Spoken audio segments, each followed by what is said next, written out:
La Mesa TIC de En Perspectiva es una presentación de Invensis, SAP Partner, Latu, Bantotal, Interamericana de Cómputos, Netgate, Quanam, Antel, Tecnología del Futuro en Uruguay. Argentina, Chile, Colombia, Estados Unidos, México, Puerto Rico o Japón.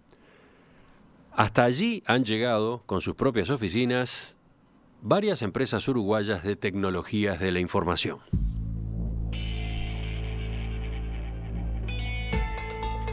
Este sector aumenta año a año su presencia en el exterior. Hoy existen al menos 20 empresas que entran en la categoría de multinacionales, con sede en Uruguay y filiales en más de un país extranjero. A ello hay que sumarle las exportaciones a más de 30 destinos por unos 700 millones de dólares al año. ¿De qué manera se explica la presencia creciente fuera de fronteras de empresas del sector tecnologías de la información? ¿Cómo hacen las compañías uruguayas para instalarse en otros mercados, no solo con productos, sino con presencia física? Bueno, de eso es que vamos a conversar en esta edición de La Mesa TIC. Vamos a hablar de los modelos de internacionalización que estas empresas uruguayas vienen siguiendo, y para eso les cuento quiénes nos acompañan. Primero saludo a Eugenia de la Robla, gerente de operaciones de Bantotal. Buen día, Buenos Eugenia. días. Más cerca del micrófono mejor. Buenos días. Sigo con Gustavo Rosell, analista de sistemas, director de Invensis. ¿Cómo te va? ¿Cómo te va?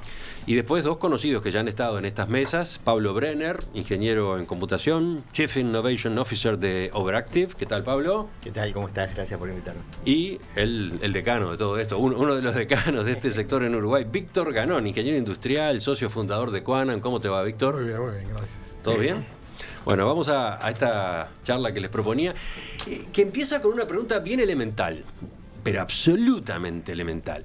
¿Por qué es conveniente la internacionalización de empresas uruguayas? Me miraste a mí, así que tengo que hablar. Fuiste el último el que miré, pero bueno, dale. Está bien. El tema es el siguiente, o sea, nosotros queremos producir, ¿verdad? Queremos generar valor y empezamos en este país, en Uruguay. Pero es un mercado pequeño, ¿verdad? Es un mercado muy pequeño y en este momento el mercado es el mundo. Entonces, yo creo que la necesidad de salir al exterior está justamente en eso. Ahora, eso tiene una contracara que es la siguiente. Para poder salir al mundo tenemos que tener productos y servicios de nivel mundial. Uh-huh. Entonces, es una exigencia más que nos damos nosotros y por eso yo creo que es muy positivo el hecho de que tantas empresas traten de salir y de vender al mundo. Uh-huh. Sí, quiero enfatizar en que estamos hablando de algo más que exportar, ¿no? Algo más que exportar, no. En salir, en instalarse. Sí, pero eso es parte de ese proceso de la exportación, porque, por ejemplo, en mi caso que yo exporto servicios profesionales, necesariamente tengo que estar donde está el cliente. Uh-huh. No puedo hacerlo todo en forma offshore, como se dice. Hay una parte pese a que las ventajas que hoy tiene la tecnología. Pese a todo eso, siempre hay algo que es lo que diríamos la última milla, digamos, del consultor o de la empresa. Tiene que estar allí porque tiene que entender cuáles son las necesidades que tiene ese cliente que en este momento está en el exterior. Eugenia. Pero para nosotros el mercado es el mundo, ¿entendés? Eugenia, ¿por qué es importante? Bueno, un poco como decía Víctor, me parece que el mero hecho de primero, que genera la comunidad, digamos, de las empresas de software, la potencia, hay un montón de microemprendedores en este momento, digamos, que un poco pasan a participar un poco más a partir de las experiencias de otras empresas, así que es como un ecosistema que se nutre, ¿no? Me parece súper importante lo que decía Víctor de estar obligados a salir, o sea, y a poner lo mejor afuera. Creo que nos hace más ricos a nosotros, ¿no? A entregar mejores cosas en mejores tiempos, a prestar mejores servicios, a tender a una excelencia. Y está muy bueno que Uruguay sea conocido por estas cosas, digamos, ya sea en software como en otros servicios, digamos, ¿no? ¿Qué dice Gustavo sobre esto mismo? Mira, creo que el primer tema es lo que comentaba Víctor, un tema de mercado, de poder ofrecer desde aquí servicios y obviamente también a nivel local, ¿sí?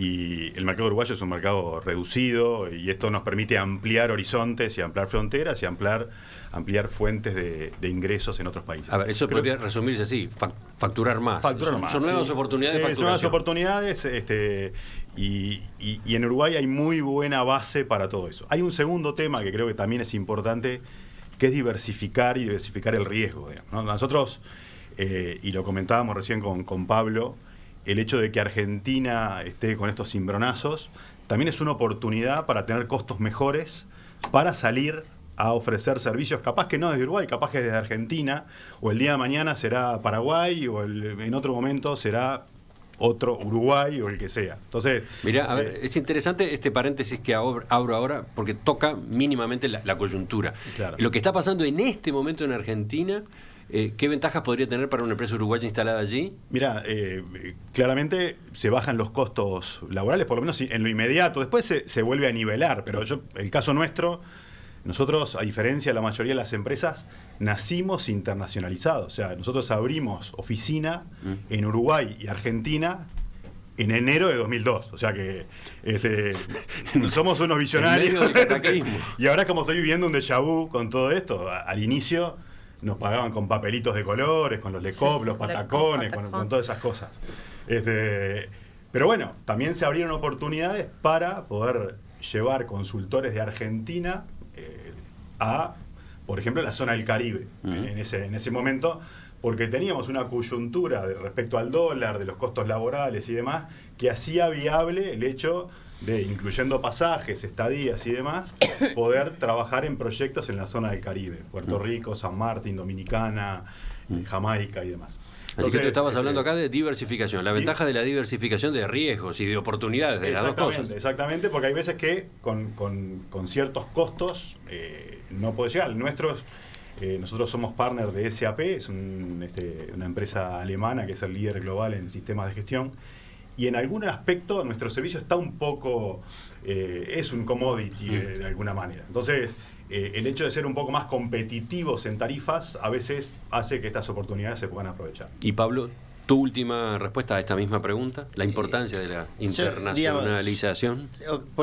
La internacionalización, como decís, tiene dos patas. Tiene el tema de exportar y eso, que obviamente creo que es bueno, es obviamente bueno para todos. Estamos generando oportunidades de empleo para uruguayos, y el mercado en el mundo, cada vez hay más y más demanda de tecnología, servicios de software, productos, etcétera. Y el tema de tener oficinas afuera, yo te diría casi que es una obligación en ciertos casos que aunque quieras o no quieras, tenés que hacerlo. Depende mucho de los mercados, ¿no? Pero, por ejemplo, más que nada, por ejemplo, en el Caribe o en Latinoamérica, muchas veces es una muestra de que estás ahí en serio, digamos. Muchas veces cuando uno va a abrir un mercado y todavía no abrió la oficina, empieza el diálogo ese, bueno, pero están acá, ¿cómo me van a facturar? Y cómo sé que a los 3 días no se van a ir. Entonces el montar una oficina es decir, vine y me quedo. El tema de venta de servicio de software, más que nada, es un tema. El tema de la confianza es muy fuerte, digamos. El tipo tiene que tener la confianza, porque vos le estás prometiendo un mundo mejor, un mundo rosado, vas a hacer un montón de cosas. Así como vos, hay otras 800 empresas prometiendo lo mismo, y a veces, en verdad, y todo el mundo sabe que después hay problemas, van a haber cosas, y el tema de que vos estés ahí con una oficina, con gente seria, gente buena, les da esa confianza. En otros mercados pasa menos. Estados Unidos es menos, porque al ser tan grande y por más que tengas una oficina en Chicago, al de California no le cambia demasiado, pero en Latinoamérica es algo, y en el Caribe, por ejemplo, es cosa que se aprecia mucho, de que tengas una presencia local. Así que entonces, a ver, resumiendo, tenemos con la internacionalización más oportunidades de facturación, decíamos. Segundo, diversificación de riesgos y de oportunidades. Tercero, crecimiento, maduración de las empresas al exponerse a la competencia, a mayores exigencias, a otros mercados. También decían ustedes, de algún modo, de esa forma están ayudando a todo el sector, están abriendo camino para otras empresas del mismo sector, en la medida que se conoce la marca Uruguay, se conoce mejor la marca Uruguay. Sí. También hay oportunidades de empleo para uruguayos, es decir, ¿internacionalizar una empresa implica que más uruguayos tienen trabajo? ¿O en esos otros lugares los que trabajan son locales? ¿Cómo es eso? Bueno, en el caso de Bantotal ocurren las dos cosas, digamos. Sí hay oportunidades para muchísimos jóvenes. Por ejemplo, nosotros estamos participando desde hace 2 años del programa Jóvenes a Programar. Esto es una anécdota breve que hago nada más. Y captamos nuevos compañeros de este programa del Plan Ceibal con éxito, con mucho éxito, estamos muy orgullosos de eso. Hoy hay compañeros que entraron hace 1 año y están en Formosa, no sé, en Panamá, que tienen oportunidades que no hubieran tenido, digamos. Pero sí, creo que algunos uruguayos toman la decisión de vivir afuera con los costos que tiene y con los riesgos que tiene, y otras oportunidades se abren para la gente local, que la hay en tecnología muy buena en toda América, ¿no? ¿Algo más sobre esto, Víctor? No, es esa, la impresión es esa. Hay un tema cultural atrás de todo esto, ¿verdad? O sea, entonces uno tiene que ser muy cuidadoso de eso, sobre todo además, por ejemplo, en el caso, estoy pensando en Brasil, además incluso la lengua es diferente. Entonces uno tiene que ser muy cuidadoso y no pensar que uno va a desembarcar con una fuerza y que va a poder hacerlo todo. Porque hay lazos que están establecidos hace muchísimos años y que uno no puede en poco tiempo compararse a eso. Entonces siempre hay la necesidad de tener, por lo menos en nuestro caso, bases locales que de algún modo ya están inmersos o ya tienen esas conexiones en el medio. Pero por otro lado sí, hay mucha gente especialista, gerentes de proyectos y demás, incluso hasta gerentes generales que se pueden traer de afuera y que además son necesarios traerlos de afuera porque es la gente que de algún modo transmite la cultura guanam en nuestro caso. O sea, traerlos de afuera quiere decir llevarlos de Uruguay al país que corresponde, exactamente. ¿Cómo evalúan a esta altura la inserción internacional del sector de las tecnologías de la información? ¿En qué punto está? ¿Pueden poner una nota? No, yo creo que estamos en un buen momento. Hoy, como decías en la introducción, las exportaciones de la industria de software son 700 millones y viene creciendo, digamos, y uno ve cada vez más y más empresas internacionalizándose, vendiendo en el exterior. Yo creo que estamos en un buen momento y de verdad es un buen momento a nivel del mundo. La demanda es muy, muy grande. Lamentablemente, el problema que tenemos hoy en la industria es de oferta, digamos. Tenemos poca gente en la industria, ya lo hablamos. Ya hubo varias mesas TICs sobre el tema. Seguimos sin resolverlo, hacemos un montón de iniciativas como Jóvenes a Programar y otras tantas. Creo que toda la industria estamos alineados, y mismo el gobierno, en el problema, pero bueno, la oportunidad está y tranquilamente si tuviésemos la cantidad de gente necesaria, podríamos estar duplicando ese número en unos años, si tuviésemos la cantidad de gente, digamos. En verdad, hoy tecnología está en todo tiene tecnología, entonces la demanda insatisfecha es muy grande.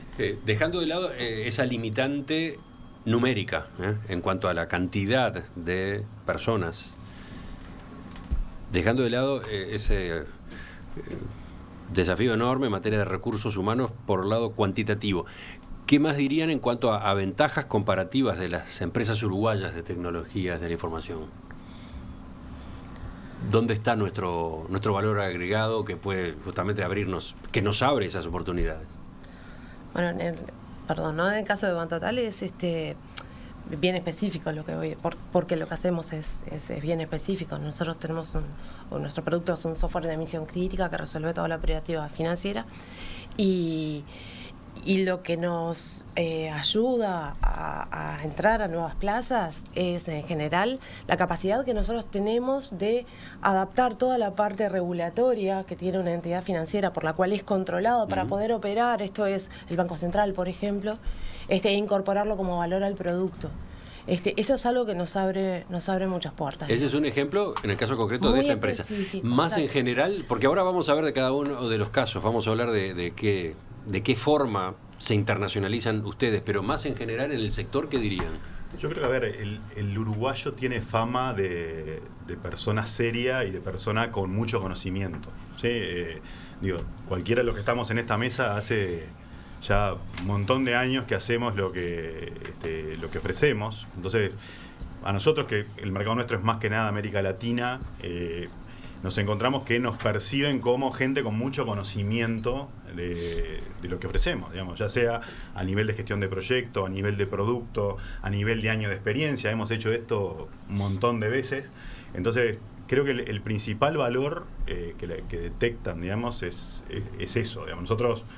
Nosotros no vendemos un producto propio, sino que implementamos un producto de terceros, con lo cual hay muchas empresas que hacen lo mismo que nosotros. Entonces, el diferencial nuestro está en que estamos haciendo esto desde hace más de 25 años y ahí es donde, por lo menos es lo que yo logro percibir de... ¿Algo más a esta pregunta concreta? Es eso, o sea, el capital intelectual, digamos, que tienen las empresas uruguayas es lo que las distingue, digamos. Y eso va en tres vertientes. O sea, uno que es el capital humano propiamente dicho, las capacidades de cada uno de los consultores y los implementadores. Después está las metodologías que hemos desarrollado a lo largo del tiempo y que son propias de cada empresa. En el caso nuestro tenemos metodología de implementación propia, y supongo que todos ustedes la tienen, y eso es una distinción, porque cuando el mercado es tan grande hay que saber distinguirse y justamente hacer que nos vuelvan a contratar, y en eso va la tercera pata, que es tener siempre clientes muy satisfechos, porque en este negocio un desliz, digamos, algo donde uno no cumplió y demás, enseguida se difunde. Entonces es muy fácil, digamos, perder una reputación. La reputación es muy importante y ese capital de clientes es otro, creo yo, de los secretos que tenemos, en el sentido de que siempre hemos cumplido con lo que habíamos dicho. Pablo. Bueno, obviamente el profesional uruguayo está bien reconocido. Ahora, también hay que entender que los demás países no están durmiendo, digamos, y otros países de la región se están desarrollando, y fuera de la región, obviamente. Yo digo, por ejemplo, principalmente el mercado americano, que es muy competido. Yo diría que el diferencial está más que en la parte técnica, que somos buenos, pero también los ucranianos son muy buenos y los indios son buenos, etcétera. Un tema más cultural, ¿no? Digamos, el tema de nuestra, en cierta medida tenemos una cultura muy responsable y de verdad, y un poco de poder decirle a un cliente que te está diciendo algo, que hay una manera mejor de hacerla. El uruguayo tiene la capacidad de decir, mira, yo considero, y decirlo de una manera bien, que está aceptada por el otro lado. Creo que hay otra manera de hacerlo mejor, y eso a un cliente americano le gusta, y es algo que no te lo va a hacer un indio, por ejemplo, con los que competimos. El indio, vos le vas a decir, esto es blanco, y en verdad le estás mostrando algo negro, y el indio te va a decir, yes sir, y después te va a traer algo que no, y te va a decir, pero es lo que pediste. Entonces, en ese tema, es algo que en verdad los americanos, digamos, están contratando muchos servicios de software de India, pero están en cierta medida un poco desconformes con eso. Lo mismo un poco también es un competidor. Es un competidor, ¿no? Un competidor India gigante, es un competidor además, ¿no? gigante, ojalá, digamos. Es como la otra punta. Para nosotros es un competidor, para ellos no existimos, digamos. No somos competidor, ni sabe que existimos, digamos. Pero bueno, Europa del Este también es muy fuerte. Entonces, yo diría, a nivel técnico estamos a un mismo nivel, porque hoy se democratizó mucho el acceso a los conocimientos de la tecnología. A nivel cultural es algo que es más difícil cambiar en diferentes países, y yo creo que a nosotros nos da una ventaja competitiva. Hay dos grandes modelos de internacionalización, ¿no? Podría decirse, dos. Uno como partner de multinacionales, otro llevando producto propio, creación propia. Podemos decir... yo creo que hay una variedad enorme, ¿sí? Pero sí, podemos... infinitos. Se pueden resumir. Pero a ver, son los extremos, eso quizás. Esos son los extremos. Bueno, veamos, porque acá en la mesa tenemos ejemplos, ¿no? Veamos el caso de partners de multinacionales de primer nivel. Por ejemplo, SAP, por ejemplo, Microsoft. ¿Cómo funciona esa forma de asociación? Tenemos ejemplos en la mesa, decía. Vamos al caso de Overactive. Bueno, Overactive somos partners de Microsoft, pero... ¿Qué quiere decir partner? Porque usamos el término en inglés y ya empecemos por traducir lo que conviene. En verdad es un socio precalificado por Microsoft en implementación de ciertas tecnologías. Entonces, Por ejemplo, para darte el esquema, hoy Microsoft está empujando mucho lo que es su plataforma en la nube, que se llama Azure, y de verdad hoy prácticamente Microsoft precisa de implementadores que ayuden a sus clientes a empezar a mover sus productos, sus servicios a la nube. Por ejemplo, de vuelta, una empresa... Por ejemplo, tenés hoy una empresa que tiene, hay empresas, por ejemplo, nosotros hicimos proyectos de empresas que tienen 300 servidores en su propio data center, usando tecnologías que capaz que son de hace 10, 15 años, alguna de Microsoft, alguna no, y de pronto el negocio hoy de Microsoft es pasar de vender productos a vender servicios en la nube, y te cobran por servicio, por minuto, por megabyte que estás utilizando, y que eso, poco más parecido al modelo de Amazon, que es un modelo, es bueno porque es recurrente. Una vez que te empezaron a vender y empezaste a consumir, ellos lo que buscan es incrementar el consumo de sus servicios de la nube en vez de vender productos que vos vendiste 10 productos este mes y el mes que viene empezaste de cero, tenés que vender 10 más.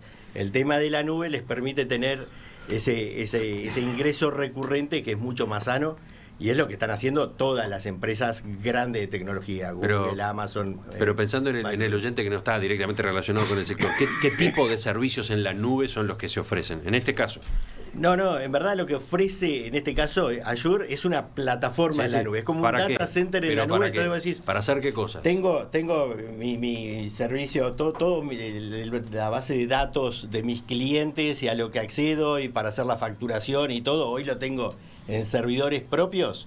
Ellos dicen, no tengas más servidores propios, ponelos en mi servidor en la nube y trabajás. Ahora después, una vez que estás ahí, te dicen, te puedo ofrecer un montón más de servicios, te puedo hacer Big Data sobre esas cosas, utilizando servicios que yo te doy, en vez de que tengas que instalar productos tuyos y trabajar sobre eso. Entonces te puede decir, bueno, vamos a hacer inteligencia artificial. Entonces también te da servicio. Por ejemplo, si yo quiero hacer reconocimiento facial, por ejemplo.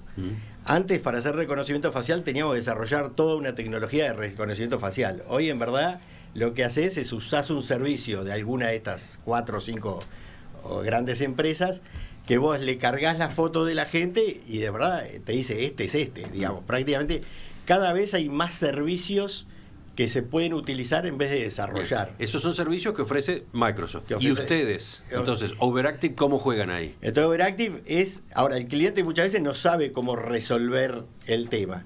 Entonces, lo que busca es que, digamos, alguien le solucione un tema de reconocimiento facial para entrar al edificio de la empresa. Entonces, vos se lo implementás. Ahora, lo que Microsoft quiere es que vos, en vez de que se lo implementes usando tu propia tecnología, o que desarrolles todo de cero, o que compre tecnología y pongas en los servidores, que uses los servicios de la nube para eso. Entonces, para nosotros, incluso una vez que estás entrenado, es más fácil, porque estás utilizando muchísima más la tecnología que desarrollan miles de ingenieros, en vez de lo que podemos desarrollar 20 o 30 acá. Entonces, a la larga, ustedes en Overactive son, digamos, expertos en esas tecnologías que tiene disponible Microsoft, y son capaces de aplicarlas al caso concreto de la empresa A, B o C, de un organismo de gobierno, etcétera. Exacto. Entonces, Microsoft lo que quiere es que haya más y más implementadores que recomienden, sean expertos en su tecnología y usen la suya. Porque si no, alguien va a venir a recomendarla de un competidor, y entonces la lucha se da ahí, y en verdad prácticamente esa es la batalla, y los soldados en el frente de batalla son los partners, como le llaman. Y entonces, en el caso de Overactive, trabajando de esa forma asociada a Microsoft, terminan teniendo presencia en ¿cuántos países? Bueno, en verdad... Decías Argentina hace un rato. Sí, pero bueno, Argentina tenemos más centros de desarrollo, ¿verdad? En su momento sí hicimos proyectos ahí, pero hoy prácticamente no. Pero hoy prácticamente el mercado nuestro está en Estados Unidos y en el Caribe. En verdad, de la mano de Microsoft fue más al comienzo. Hoy somos más lo que se dice agnósticos en tecnología. A ver, ahora tenemos un matiz ahí. ¿Qué es eso? Que en verdad, a veces vos podés empujar una cierta tecnología. En la mayoría de los casos, el cliente por A o por B ya decidió por alguna tecnología, o porque tiene su propio conocimiento, o porque ya hizo una evaluación, etcétera.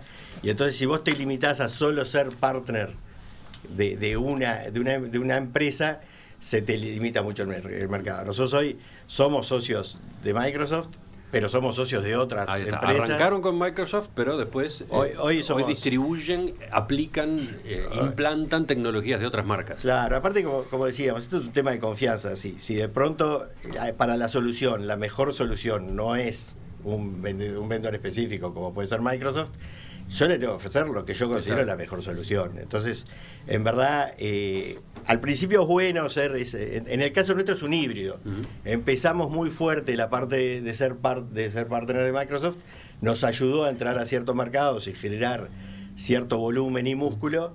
Hoy estamos en un proceso de, digamos, seguimos siendo socios y lo respetamos, pero más abiertos. ¿Y cuántas personas trabajan de esta manera y en las distintas filiales de Overactive? Y 450.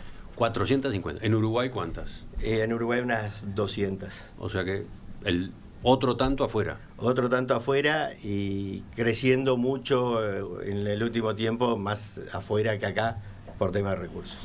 Víctor, el caso de Quanam. Ustedes llegaron a los mercados internacionales con PeopleSoft, ¿no? Sí, hay que entender que nosotros tenemos más de 40 años de existencia como empresa y más de 30 años en el exterior, o sea, haciendo negocios con el exterior. Entonces, lo que sí es seguro, aparte de lo que decía Franklin, ¿verdad? Que lo único seguro en la vida eran la muerte y los impuestos, lo que sí es seguro es el cambio. Entonces, nosotros a lo largo de estos 30 años de internacionalización hemos probado y hemos usado todos distintos modelos, porque no hay un modelo que se aplique toda la vida, ni siquiera en un mercado o a lo largo del tiempo. Entonces, desde lo que decía Pablo, digamos, de trabajar con las empresas que han hecho esos productos, era PeopleSoft en aquel momento, después fue Oracle, ahora es IBM y hay muchas más. Nosotros trabajamos de esa forma como explicaba Pablo, pero también somos agnósticos, no solamente en forma personal de la religión, sino que digamos desde el punto de vista de la relación profesional con nuestros clientes, ¿verdad? Porque muchos clientes, como decía él, ya tienen su solución de determinado proveedor. Entonces, nosotros no le podemos decir, no, mira, ese software no es bueno, no es cierto. Lo que son buenos o malas son las implementaciones de esos software, que las hacen los servicios profesionales. Y además, con ciertos proveedores hay ciertas relaciones de amor y odio. ¿Por qué?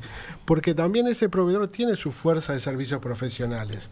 Y entonces él tiene que hacer un equilibrio, si es que lo hace a veces, entre elegir su propia fuerza de servicios profesionales o promover las de las terceras partes como seríamos nosotros. Y eso genera fricciones, genera problemas a lo largo del tiempo.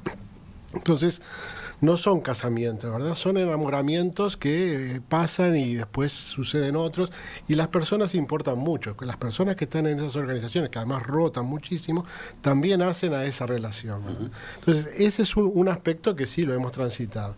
Pero hemos transitado otros. Por ejemplo, que nos venga un cliente que se enteró de nosotros, que nos venga a visitar a Montevideo, Uruguay, y decir, muchachos, quiero que mañana me acompañen y vayan conmigo a México, que pasó, porque quiero hacer tal proyecto. Y eso lo hemos hecho. También nos hemos asociado con las grandes compañías de consultoría profesional que existen. Muchas veces competimos, por ejemplo, con las Big Four, Andersen, Deloitte, digamos, Ernst & Young, las que nombres, o incluso IBM o Tata, o yo qué sé, las que tú quieras. Para proyectos determinados, porque en esos proyectos todos nos damos cuenta a veces que no hay una compañía que por sí la pueda hacer todo el proyecto. Entonces nos juntamos, es lo que se llama co-petition, o sea, es una competencia, pero a veces también es una forma de tener una cooperación. Co-petition. Entonces, y nos llevamos muy bien con todo el mundo, o sea, porque todos hemos trabajado. A lo largo de estos 30 años te imaginas que hemos competido y hemos cooperado. Entonces, a lo largo de estas décadas, tú decías, lo claro es el cambio. Y han ido cambiando entonces, claro, en esa internacionalización. Otras veces algunos de esos partners que te digo nos llevan a otro mercado, ¿verdad? Y entonces también han cambiado los mercados. Por ejemplo, ¿en cuántos mercados han llegado a estar? ¿En cuántos están hoy? Por ejemplo, nosotros hemos llegado a estar en casi toda América Latina. Hemos tenido oficinas en Argentina, en Chile, en Perú, en Ecuador, en Colombia, en Venezuela por razones, digamos, obvias, nunca llegamos a tenerlas, en México. Y ahora hay mercados donde nos hemos ido de Argentina, nos hemos ido de Perú, nos hemos ido de Colombia, nos hemos ido de Ecuador. No quiere decir que si surge algún proyecto no vamos a estar, ¿verdad? Pero además también hemos trabajado en casi toda Europa. Y alguna vez tuvimos una oficina en Alemania, pero cuando vino la crisis, esa oficina dejó de existir. Cuando vino la crisis, ¿cuál? La del 2008, ¿no? La gran crisis. Ahora, acá hay dos crisis en el mundo, ¿no? La del 30 y la del 2008, digamos. Después, las otras son otra cosa. No, porque a veces estamos muy enfocados en lo regional, ¿no? Y es interesante porque en ese caso hemos tenido proyectos, salvo en los países de habla inglesa, o sea, el Reino Unido y demás, en el resto lo que los ingleses llamarían la Europa continental, hemos estado en todos los países. Entonces, por ejemplo, en materia de números, ¿cuántas personas han trabajado para Quanam en distintos países al mismo tiempo? Nosotros llegamos a tener casi 600 personas. 600. ¿Y hoy? Hoy somos unos 400. 400 también. Sí. ¿Y en Uruguay, de esos 400? En Uruguay casi 200. Y después el resto está en Brasil, algo en América Central y demás. Y por ejemplo, en este momento estamos emprendiendo justamente la entrada al territorio norteamericano, porque sentimos que es un gran mercado y que nunca hemos estado allí. Entonces, ¿nunca han estado? No, nunca hemos. Es decir, hemos hecho algunos trabajitos muy puntuales, pero ahora sí, ya abrimos una oficina, tenemos una compañía y estamos intentando la conquista, llamémosle, porque digamos, con tener unos pocos clientes nos tapan, ¿no? Pero es así, o sea, esto es muy dinámico. Recuerdo para los oyentes que Estados Unidos es el principal mercado de las tecnologías de la información uruguaya, ¿no? Exactamente. Los últimos números que tengo acá son del 2017. El 65% de las exportaciones de software y tecnologías de la información iba allí, 65%. Es que el segundo mercado puede ser Argentina, pero lejísimo, ¿no? 5%. Sí, es que el mercado americano es casi el 70% del mercado de tecnología de la comunicación. Después viene Europa y después viene el resto. América Latina ni siquiera cuenta, ni siquiera Brasil y México y toda América Latina no llegan al 2-3% de ese mercado. Bueno, hemos conocido hasta ahora dos de las experiencias de internacionalización. Si les parece, hacemos una pausa y después vemos las otras dos que están representadas en esta mesa, concretamente la de Bantotal, la de Invencis.